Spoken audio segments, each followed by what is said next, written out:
नमस्कार, मी वृषाली कदम. जय महाराष्ट्रच्या एन्काउंटर या खास कार्यक्रमामध्ये आपल्या सगळ्यांचे स्वागत आहे.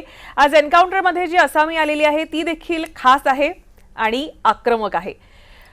पश्चिम महाराष्ट्रातला एक आक्रमक चेहरा, एक आक्रमक नेता म्हणून त्यांच्याकडे पाहिलं जातं. कोल्हापुरामध्ये खास करून शिवसेनेचा चेहरा म्हणून त्यांच्याकडे पाहिलं जातं.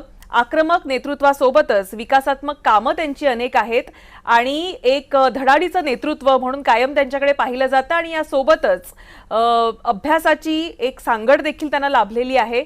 असे कोल्हापूर उत्तरचे आमदार राजेश क्षीरसागर आपल्या सोबत आहेत. खूप खूप स्वागत आपलं जय महाराष्ट्रमध्ये. थँक्यू.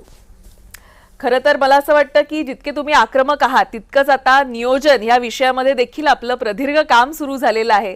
त्यामुळे या सगळ्याची सांगड जी आहे त्याचा लाभ हा कोल्हापूरकरांना नक्कीच मिळतोय असं म्हटलं तर वावगं ठरणार नाही. खूप खूप स्वागत आपलं एन्काउंटरमध्ये. आणि मी सुरुवातीला नक्कीच हा प्रश्न आहे की कोल्हापूरमधून 3 वेळा तुम्ही आमदार झालेला आहात आणि कोल्हापुरांची मनं ही सतत जिंकणं हे इतकंसं सोपं नसतं, पण ही लीलया तुम्हाला कशी जमली? नाही, यामध्ये प्रामाणिकपणा आहे.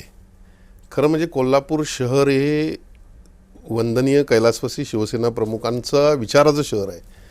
मला आठवतंय 6 मे 1986 साली शिवसेनेची स्थापना कोल्हापुरात झाली आणि त्या दिवसापासूनचा मी शिवसैनिक आहे.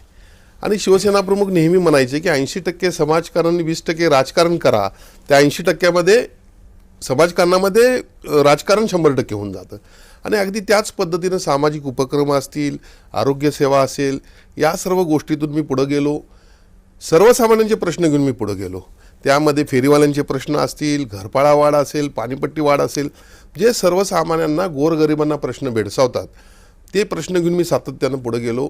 आणि त्यामुळं जनतेच्या गळ्यातील एक ताईत बनून राहिलो म्हटलं तर चुकीचं ठरणार नाही.